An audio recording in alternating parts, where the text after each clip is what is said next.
새 생명으로 살아계시니까 이때 온전한 상태에 있다 그런 거예요. 근데 또 어느 성경 구절에는 우리가 다 죄악 가운데 있다 이런 말씀이 있어요. 왜냐? 왜 그랬을까요? 온전한 가운데 들어가 있다고 하는데 우리가 그리스도께서 나타나서 새 생명으로 살고 있다고 말씀하셨는데 왜 우리가 아직 죄 가운데 있다고 말했을까?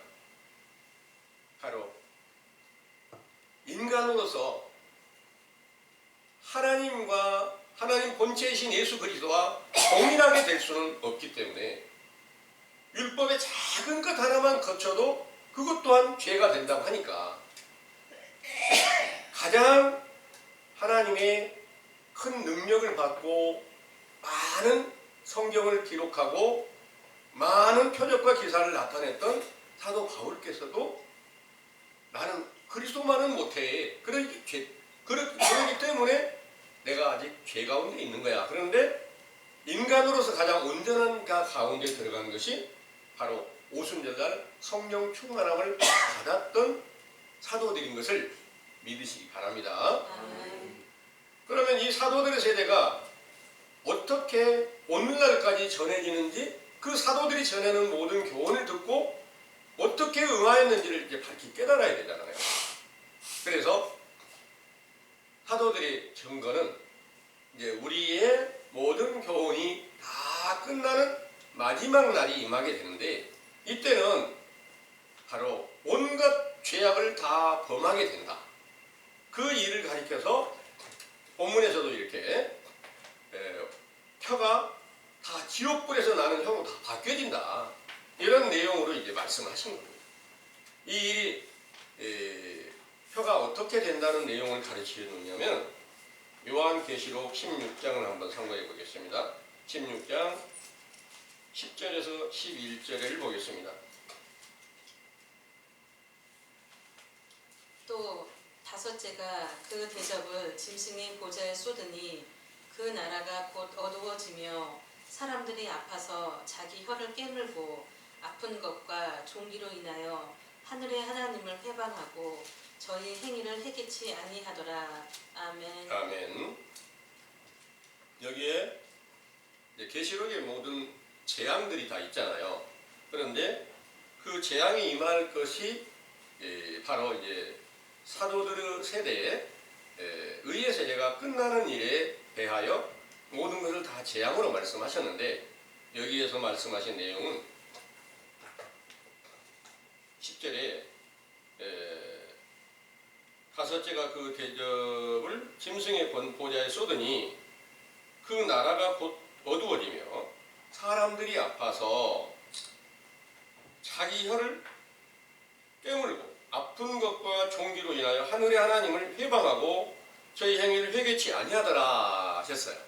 이 말씀이 혀를 깨물다. 그러니까 그것으로 인해서 해방하다. 이런 모든 것들이 실제로 사람의 혀를 깨물면 어떻게 되겠어? 말을 할 수가 없어요. 그러니까 전에 제가 잠깐 범죄도시라고 하는 영화를 잠깐 본 일이 있는데 범인을 잡아서 경찰이 범인을 잡아서 신문을 하는데 혀를 깨물려고 그래. 절대 혀를 못 깨물게 경찰은 또 막는 것을 보여주더라고요. 근데 혀를 깨물어 버리면 아무 말도 할 수 없고 증거를 얻을 수가 없으니까 그렇게 이제 주의를 기울이는 것 같더라고요.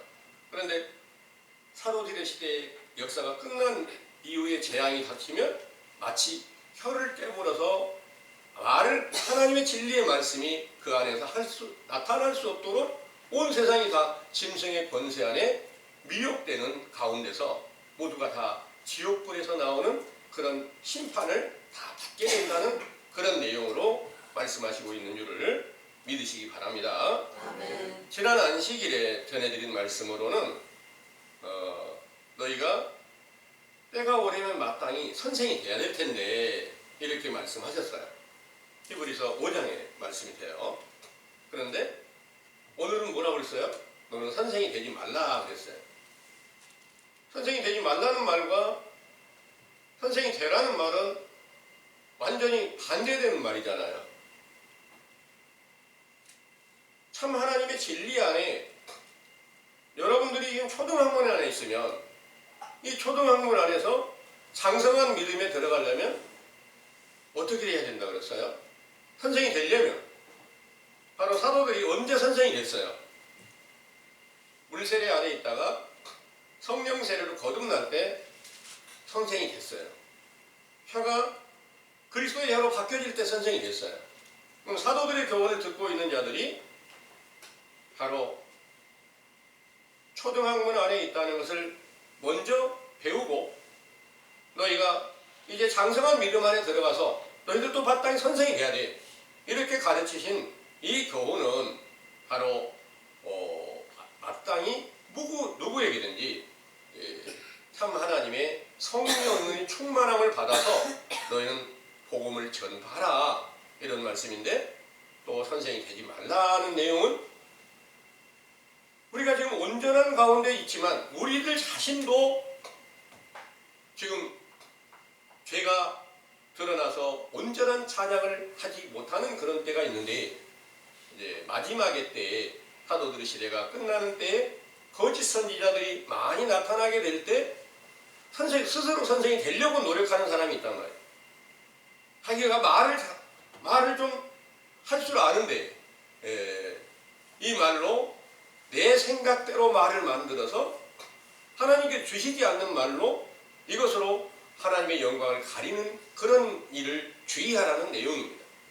그래서 마땅히 선생이 돼야 된다는 말씀과 선생이 되지 말라는 그런 말씀은 정말 우리가 율법 아래 갇혀져 있을 때 우리 자신을 낮춰서 정말 하나님께서 그 입을 우리에게 주시고 입술의 열매를 주시고 혀를 우리에게 나타내셔서 나팔소리처럼 하나님의 진리의 말씀을 반포하시는 그 성령의 역사로 바뀌어지는 이런 것들을 말씀하시는 것이고 마치 자기가 성령이 없는데 성령의 역사로가 아닌데 자기가 스스로 선생 노릇하려고 하는 사람은 거짓 선지자가 다 돼버린 거예요.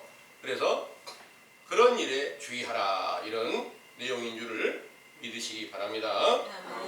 그래서 이 혀에 대한 이런 증거들이 너무나 이렇게 많은데 혀의 권세로 말미암아서 생명이 죽고 사는 것이고 천국에 갈 수도 있고 지옥에 갈 수도 있다. 이런 내용으로 여러 증거로 말씀하시고 있는 것을 성경에 어마어마하게 많은 기록이 있어요. 그러나 이제 대략 한번 찾아볼 수 있도록 하겠습니다. 잠언 18장 21절을 보겠습니다.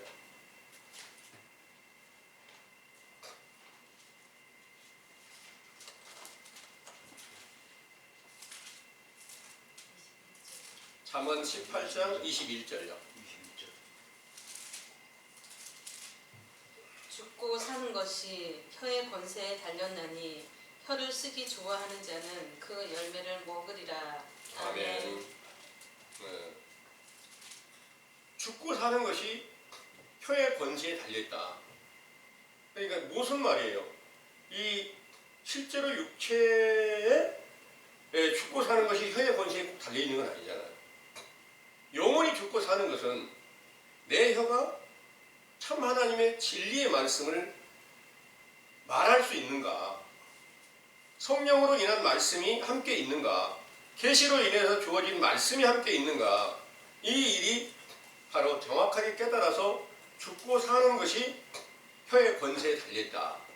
그리고 사람이 육체의 삶도 혀가 어떻게 움직이느냐에 따라서 내가 참 편하고 안전하게 살아갈 수 있고 자칫 잘못하면 큰 해를 받고 이러는 것도 늘 보실 수 있다는 것도 보시고 있는 건 맞는 거죠. 그리고 또 거기 18장 4절에서 7절까지 한번 보겠습니다. 잠언 18장 4절에서 7절입니다. 명철한 사람의 입의 말은 깊은 물과 같고 지혜의 샘은 솟아오르는 내와 같으니라. 악인을 두어하는 것과 재판할 때에 의인을 억울하게 하는 것이 선하지 아니하니라. 미련한 자의 입술은 다툼을 일으키고 그 입은 매를 자청하느니라. 미련한 자의 입은 그의 멸망이 되고 그 입술은 그의 영혼의 그물이 되느니라. 아멘. 잠언의 모든 말씀들이 다 한 가지도 빼놓을 수 없는 귀중한 경계의 말씀인데요.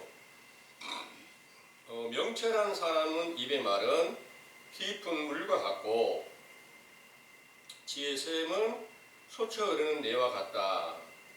악인을 두어하는 것과 재판할 때 의인을 억울하게 하는 것이 선하지 아니하니라. 미련한 자의 입술은 다툼을 일으키고 그 입은 매를 자청하느니라. 미련한 자의 입은 그의 멸망이 되고 그 입술은 그의 영혼의 금